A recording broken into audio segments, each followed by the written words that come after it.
પાંચમો મહિનો મેષ રાશિના લોકો માટે કેવો રહેશે અને આ મહિનાનો ઉપાય પણ તમને છેલ્લે જણાવીશ અને તમારે કઈ રાશિ વિશે જાણવું છે એ અમને કમેન્ટ કરીને જણાવી દેજો। પાંચમા મહિનામાં મેષ રાશિના લોકો માટે મિશ્ર પરિણામ આપતો રહેશે કેમ કે પાંચમા ભાવમાં સ્થિત કેતુ અમુક વિષયો ઉપર ધ્યાન કેન્દ્રિત કરવામાં સમસ્યા ઊભી કરી શકે છે। પારિવારિક જીવનની વાત કરીએ તો તમારા બીજા ભાવનો સ્વામી આ મહિને તમને સરેરાશ પરિણામો આપે તેવી શક્યતા છે।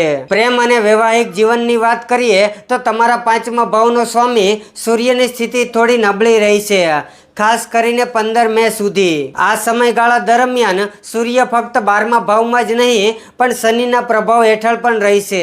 નાણાકીય જીવનની વાત કરીએ તો લાભ ભાવનો સ્વામી શનિ તમારા 12મા ભાવમાં રહેશે અને આને સારી સ્થિતિ ન કહેવાય પરંતુ લાભ ભાવમાં બેઠેલો રાહુ તમને ક્યાંકથી લાભ અપાવી શકે છે। હવે તમને ઉપાય જણાવી દઉં। હનુમાનજીના મંદિરે મંગળવારે લાલ મીઠાઈ ચડાવો અને પ્રસાદ તમારા મિત્રને જરૂર આપો। જય માતાજી।